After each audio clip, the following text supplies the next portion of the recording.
Start करी थी मैंने क्रिस्टलाइन सॉलिड की on the basis of nature of intermolecular forces between the particles. ठीक है बच्चों, क्लासिफिकेशन स्टार्ट करी थी किसकी, क्रिस्टलाइन सॉलिड की, on the basis of nature of intermolecular forces. Intermolecular forces हमारी क्या होती हैं, दो मॉलिक्यूल्स या दो पार्टिकल्स के बीच में किस टाइप की फोर्सेस एग्जिस्ट करती हैं, उन्हें हम क्या कहते हैं, इंटरमोलिकुलर फोर्सेस। ठीक है, इसी के बेसिस पे मैं सॉलिड्स को क्लासिफाई कर रहा हूं। तो यहां पर हमने जो टेबल बनाई है, सबसे पहले हमने लिखा types of solid and then constituent particle and then attractive forces, उसके बाद मेल्टिंग पॉइंट या फिर freezing point and then we are talking about the examples. तो मैंने एक टेबल बनाई है तुम्हारे सामने। सबसे पहले मैंने कौन से देखे, मॉलिक्यूलर सॉलिड्स देखे। ठीक है, मॉलिक्यूलर सॉलिड्स को तीन टाइप के अंदर कैटेगराइज किया। First one is polar, second one is non polar and third one is hydrogen bonds.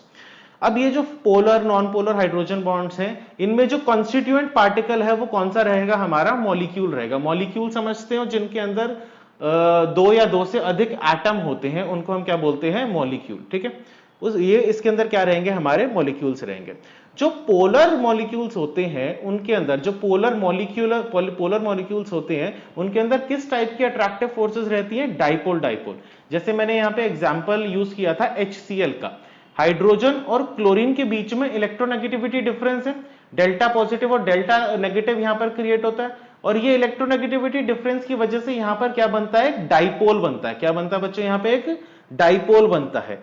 तो ये जो डाइपोल होता है दूसरे HCl मॉलिक्यूल के डाइपोल के साथ इंटरैक्ट करता है। तो क्योंकि यहां पर हमारी डेल्टा पॉजिटिव और डेल्टा नेगेटिव क्रिएट हो रहे हैं, तो इनको हम क्या बोलते हैं, पोलर मॉलिक्यूल्स। क्या बोलते हैं हम इन्हें, पोलर मॉलिक्यूल्स। और ये जो डाइपोल और डाइपोल की इंटरैक्शन होती है, तो यहां पर हमारी अट्रैक्टिव फोर्सेस कौन सी होगी, डाइपोल डाइपोल अट्रैक्शन। नेक्स्ट हमने बात करी थी नॉन पोलर मॉलिक्यूलर सॉलिड्स के बारे में। नॉन पोलर मॉलिक्यूलर सॉलिड्स का जैसे एग्जांपल के तौर पे मैंने लिया F2। F2 में ध्यान से सुनिएगा, मैं जो F2 में बात करूंगा, मैं यहां पे बात ये नहीं करूंगा कि दो फ्लोरीन एटम्स के बीच में किस टाइप की फोर्सेस हैं। दो फ्लोरीन एटम्स के बीच में जो फोर्सेस हैं वो है हमारी कोवेलेंट फोर्सेस, जिसका कोई काम नहीं है, क्योंकि यहां पर मैं सॉलिड्स की बात, फिजिकल स्टेट की बात कर रहा हूं, सॉलिड सब्सटेंस की बात कर रहा हूं। तो मुझे यहां पर किस चीज का ध्यान रखना है कि दो फ्लोरीन F2 के पार्टिकल्स के बीच में किस टाइप की इंटरेक्शन होगी, ना कि दो फ्लोरीन एटम के बीच में। किसके बीच में इंटरेक्शन देखेंगे, दो फ्लोरीन मॉलिक्यूल्स के बीच में। ठीक है, अब ये जो दो फ्लोरीन मॉलिक्यूल्स हैं या फिर दो ऑक्सीजन मॉलिक्यूल्स हो गए, यहां पे O2 भी ले सकते हो आप, दो O2 के मॉलिक्यूल्स हो गए अलग अलग, इनके बीच में कुछ खास ज्यादा इंटरेक्शन होती नहीं है। बहुत ही वीक टाइप की इंटरमोलिकुलर फोर्स ऑफ अट्रैक्शन मौजूद होती है। अगर इंटरेक्शन स्ट्रांग होती तो शायद रूम टेम्परेचर पर ये, room temperature that is 25 degree Celsius, room temperature पर ये लिक्विड स्टेट या सॉलिड स्टेट में एग्जिस्ट करता है, लेकिन ये रूम टेम्परेचर पर गैसियस सब्सटेंस में एग्जिस्ट करते हैं। तो इससे हमें ये चीज पता चलती है कि इनके बीच में इंटरेक्शन किस टाइप के, बहुत ही वीक। और सबसे घटिया और सबसे लो क्लास इंटरैक्शंस कौन सी होती है, हमारी वैन वॉल। मतलब जहां पर कुछ भी मौजूद नहीं है वहां पर कौन सी इंटरैक्शन होगी, वैन वॉल मौजूद होगी। वैन वॉल का मतलब कुछ नहीं होता, दो पार्टिकल्स को बस आपस में टच करा देना होता है, वो हमारी होती है van Waals force of attraction. ठीक है, अब एक बात बताओ, मैंने तुम्हें यहां पे बताया था कि जो अट्रैक्टिव फोर्सेस हैं वो डायरेक्टली प्रोपोर्शनल होती है मेल्टिंग पॉइंट के। यानी कि अट्रैक्टिव फोर्सेस ज्यादा होंगी तो मेल्टिंग पॉइंट भी हमारा क्या होगा, ज्यादा होगा। यानी कि कहीं ना कहीं अगर मैं बात करूं, दो घनिष्ठ मित्र, मतलब दो बहुत ही ज्यादा प्यार है जो जिन दो लोगों के बीच में, उनके बॉन्ड को तोड़ने के लिए मुझे ज्यादा एनर्जी प्रोवाइड करनी पड़ेगी, है कि नहीं। और अगर मैं ज्यादा एनर्जी प्रोवाइड करूंगा तो यानी कि डेफिनेटली उसका टेम्परेचर बढ़ा रहा हूं, यानी कि मैं उसका मेल्टिंग पॉइंट बढ़ा रहा हूं। ठीक है, तो अट्रैक्टिव फोर्सेस ज्यादा होंगे तो मेल्टिंग पॉइंट भी हमारा ज्यादा होगा।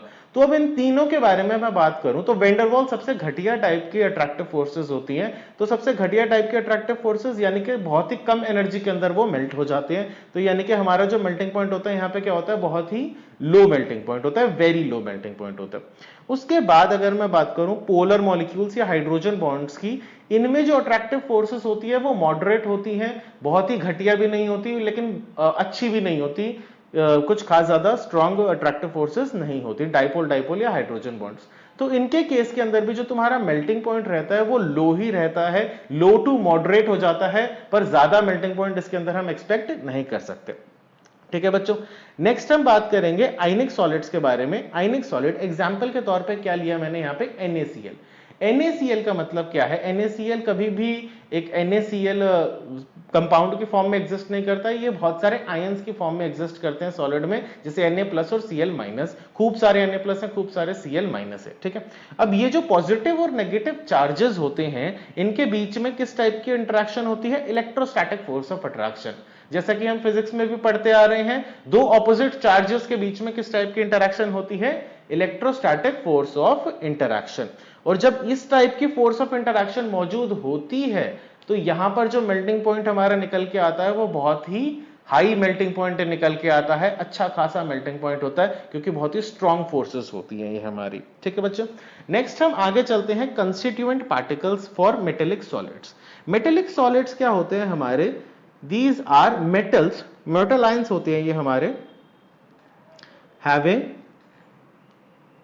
डीलोकलाइज्ड इलेक्ट्रॉन, जिनके अंदर खूब सारे मेटल आयंस होते हैं और खूब सारे डीलोकलाइज्ड इलेक्ट्रॉन्स होते हैं, ठीक है बच्चों। जैसे एग्जांपल के तौर पे Fe, Ag, ये सारे हमारे क्या हैं? Cu, कॉपर वगैरह, गोल्ड, ये जितने भी ऑर्नामेंट्स वगैरह हो गए गोल्ड के, ये हमारे क्या होते हैं? ये सारे के सारे मेटेलिक सॉलिड्स होते हैं। इनके अंदर मेटल आयंस होते हैं प्लस खूब सारे डीलोकलाइज्ड इलेक्ट्रॉन्स होते हैं। ऐसा नहीं है Fe के अंदर सिर्फ Fe का एटम मौजूद होगा, Fe के आयंस मौजूद होंगे, और वो आयंस के जो आउटर शेल के इलेक्ट्रॉन्स होंगे वो डीलोकलाइज्ड होंगे। डीलोकलाइजेशन का मतलब होता है कि एक इलेक्ट्रॉन दूसरे एटम से तीसरे एटम, तीसरे एटम से चौथे एटम, इस तरीके से मूवमेंट में होते हैं ये, ठीक है। तो इस टाइप के सॉलिड्स के अंदर हमारी जो अट्रैक्टिव फोर्सेस होती है वो कौन सी होती है? Metallic bonding. किस टाइप की अट्रैक्टिव फोर्सेस होती है हमारी? मेटेलिक बॉन्डिंग, ठीक है बच्चों।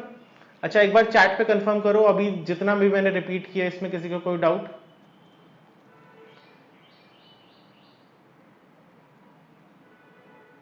जल्दी जल्दी मैसेज डालो। सर ठीक है, चलो बहुत अच्छी बात है। चलो यहां तक तो सबको समझ में आ गया। आगे चलते हैं। अब एक बात बताओ, मेटेलिक बॉन्डिंग जिसके अंदर कई सारे आयंस और डीलोकलाइज्ड इलेक्ट्रॉन होते हैं, इस टाइप की जो अट्रैक्टिव फोर्सेस होती हैं ये बहुत ही स्ट्रॉन्ग अट्रैक्टिव फोर्सेस होती हैं, और इनके अंदर जो मेल्टिंग पॉइंट रहता है वो काफी हाई रहता है, जस्ट लाइक आयनिक सॉलिड्स, ठीक है बच्चों। अब लास्ट हम देखेंगे कोवलेंट सॉलिड्स।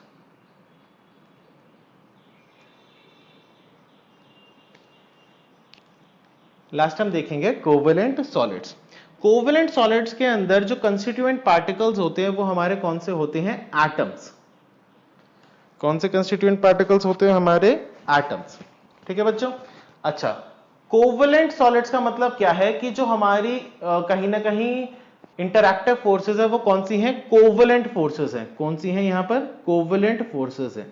कोवेलेंट फोर्सेस तुम सबने पढ़ रखी होगी क्लास 11th के अंदर, जैसे F2 के अंदर भी हमारी कोवेलेंट फोर्सेस मौजूद होती हैं, लेकिन ये दो फ्लोरीन एटम के बीच में जो बॉन्ड बना हुआ है that is covalent bond, that is covalent forces. लेकिन जो दो F2 की अगर मैं बात करूं, एक F2 की दूसरे F2 के साथ, तो इसके बीच में कोवेलेंट फोर्सेस नहीं होती। जैसे सिमिलरली ऑक्सीजन की बात करें तो ऑक्सीजन के दो एटम के बीच में कोवेलेंट फोर्सेस होती हैं, O2 की दूसरे O2 के साथ कोवेलेंट फोर्सेस नहीं होती।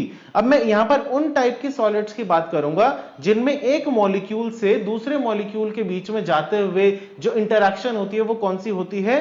कोवेलेंट इंटरैक्शन होती है, कोवेलेंट फोर्सेस उसमें मौजूद होती हैं, ठीक है। जैसे एग्जांपल के तौर पे हम यहां पर ले सकते हैं सिलिकेट्स, SiO2, सिलिकॉन डाइऑक्साइड है यहां पे जो मैंने लिखा है, बट ये जनरली किसके नाम से जाने जाते हैं? सिलिकेट्स। जैसे यहां पर मैं स्ट्रक्चर बनाता हूं सिलिकॉन, यहां पर तुम्हारा क्या होता है? Oxygen and then silicon and then oxygen, इस तरीके से ये सिलिकेट्स की फॉर्म में ये स्ट्रक्चर हमारा बनता है, ठीक है बच्चों। SiO2 यहां पर स्ट्रक्चर हमारा किस फॉर्म में बनता है? सिलिकेट्स की फॉर्म में ये स्ट्रक्चर मौजूद होता है, आगे के आगे यहां पे सिलिकॉन लगा होता है। अच्छा, तो ये क्या होता है SiO2? इसके अंदर एक SiO2 की दूसरे SiO2 से किस टाइप की इंटरैक्शन होती है? कोवेलेंट इंटरैक्शन होती है, कोवेलेंट फोर्सेस इसमें मौजूद होती है, और इससे निकलने वाला जो मेल्टिंग पॉइंट या फ्रीजिंग पॉइंट होता है ये भी काफी हाई होता है, वेरी हाई होता है। तो इस पेज के अंदर जो तुम्हें क्लासिफिकेशन मैंने बताई, जिसमें मैंने 4 टाइप के सॉलिड्स बताए, ये चीजें क्लियर हुई सबको? एक बार जल्दी जल्दी चैट पे कंफर्म करें, फिर आगे बढ़ेंगे हम। ये चीजें क्लियर है सबको? यस, चलो बहुत अच्छी बात है। क्लासिफिकेशन ऑफ क्रिस्टलाइन सॉलिड्स यहां पे खत्म करते हैं। अब नेक्स्ट हम स्टार्ट करेंगे यहां पर crystal lattice and unit cell. जो मेन चैप्टर है हमारा यहां से शुरू होता है, सीबीएसई पॉइंट ऑफ व्यू से सबसे इंपॉर्टेंट जो शुरू होता है, यहां से हम शुरू करेंगे। Crystal lattice and unit cell. चलिए, क्रिस्टल लैटिस। अच्छा, क्रिस्टल लैटिस हम किसे बोलते हैं? सबसे पहले एक बार इसके बारे में जानकारी ले लेते हैं। क्रिस्टल लैटिस हम किसे बोलते हैं? देखो, जो हमारे सॉलिड्स होते हैं, जैसा कि हमने क्रिस्टलाइन सॉलिड्स के बारे में बात की, अब हम जो स्टडी कर रहे हैं, पहले तो इस चीज को अपने दिमाग में बिठा लो, जो स्टडी हो रही है वो क्रिस्टलाइन सॉलिड्स की हो रही है। अमॉर्फस की तो हम बात ही नहीं करेंगे, हम सिर्फ क्रिस्टलाइन के बारे में बात करते हैं, क्योंकि क्रिस्टलाइन के अंदर ही हमारी जो अरेंजमेंट होती है वो रेगुलर पैटर्न के अंदर होती है। तो क्रिस्टल लैटिस हम उसे ही बोलते हैं जब 3 डायमेंशनल स्पेस के अंदर पार्टिकल की जो अरेंजमेंट होती है वो रेगुलर होती है। उसको हम क्या बोलते हैं? उससे जो हमारा सॉलिड निकल के आता है उसको हम क्या बोलते हैं? Crystal lattice. क्या बोलते हैं? Crystal lattice. ऐसा सॉलिड जो पार्टिकल्स की 3 डायमेंशनल अरेंजमेंट, जो रेगुलर 3 डायमेंशनल अरेंजमेंट होती है स्पेस के अंदर, उससे जो सॉलिड निकलता है वो होता है हमारा क्रिस्टल लैटिस।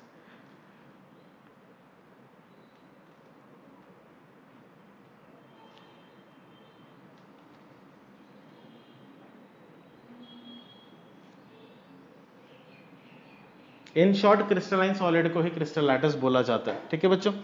अच्छा, आगे चलते हैं। ये जो हमारे क्रिस्टल लैटिस होते हैं, इसमें 7 पॉसिबल क्रिस्टल सिस्टम्स होते हैं। कितने होते हैं हमारे यहां पर? 7 पॉसिबल क्रिस्टल सिस्टम होते हैं। There are 7 types of crystal system. कितने क्रिस्टल सिस्टम मौजूद हैं हमारे? जितने हमें पढ़ने हैं, 7 टाइप के क्रिस्टल सिस्टम होते हैं।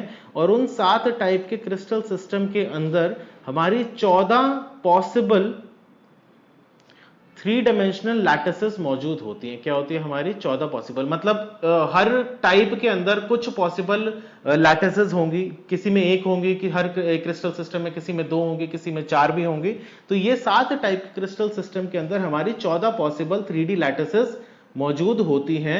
और इन 3D लैटिसेस को हम क्या बोलते हैं? Bravais lattice. क्या बोलते हैं हम इसे? Bravais lattice.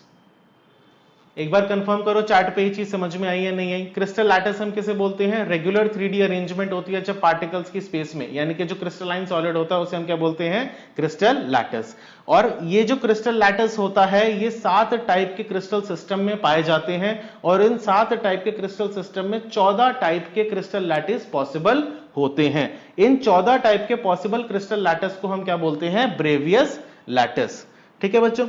और ये जो 7 टाइप के क्रिस्टल सिस्टम होती है ना, इनको किस बेसिस पे कैटेगराइज किया जाता है?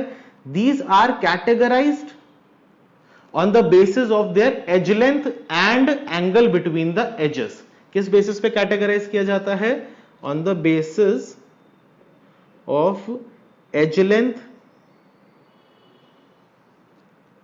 And angle between edges. Angle between edges. Edge length क्या होती है और ये एंगल बिटवीन एजेस क्या होते हैं? अब इसके बारे में एक बार चर्चा कर लेते हैं थोड़ी सी। देखो, जैसे कि हमारा मान लो क्रिस्टल सिस्टम थोड़ा क्यूबॉइड टाइप की एक मैंने शेप ले ली। क्या ले ली? एक क्यूबॉइड टाइप की शेप ले ली। ठीक है? अब इस क्यूबॉइड के अंदर तुम देखोगे ये 3 डायमेंशनल स्पेस है। 3 डायमेंशनल में जो मैथमेटिकल फिगर्स तुमने देखी होंगी, जैसे क्यूब, क्यूबॉइड, सिलेंडर, तो इसमें से उस टाइप में से मैंने एक फिगर उठाई है, दैट इज क्यूबॉइड। क्यूबॉइड के अंदर 3 टाइप की हमारे एजेस होती हैं। एक होती है लेंथ, एक होती है ब्रेड्थ और एक होती है हाइट। ठीक है? एक होती है हमारी लेंथ, एक होती है ब्रेड्थ और एक होती है हमारी हाइट। इसी का हम यहां पे नाम दे देते हैं ए, बी और सी। इसका हम क्या नाम दे देते हैं यहां पर? ए, बी और सी। और ए के ऑपोजिट साइड पर जो तुम्हें एंगल देखने को मिलता है, जनरली हम उसे साइंटिफिक नोटेशन में यही कंसीडर करते हैं, ए के ऑपोजिट साइड पे जो एंगल देखने को मिलता है उसको हम क्या नाम दे देते हैं, अल्फा। देखो ए ये लेंथ है, इसके ऑपोजिट साइड पे जो एंगल है उसको हम क्या दे दिया, अल्फा। ये बी लेंथ है, उसके ऑपोजिट साइड पे जो हमें एंगल देखने को मिलता है हम उसे क्या बोल देते हैं, बीटा। और सी के ऑपोजिट साइड पे जो एंगल देखने को मिलता है हम उसे क्या बोल देते हैं, गामा। ठीक है, तो ये हमारी ए बी सी ये क्या होती है, हमारी एज लेंथ, और अल्फा बीटा गामा ये क्या होते हैं, हमारे एंगल्स। तो ये डिफरेंट एज लेंथ और डिफरेंट एंगल्स की वजह से हमारे 7 पॉसिबल क्रिस्टल सिस्टम निकलते हैं हमारे सॉलिड्स के अंदर, और इन 7 क्रिस्टल सिस्टम के अंदर हमारी 14 3 डायमेंशनल लैटिसेस पॉसिबल हो पाती हैं, जिनके बारे में अब हम नेक्स्ट क्लास में देखेंगे। ठीक है बच्चों।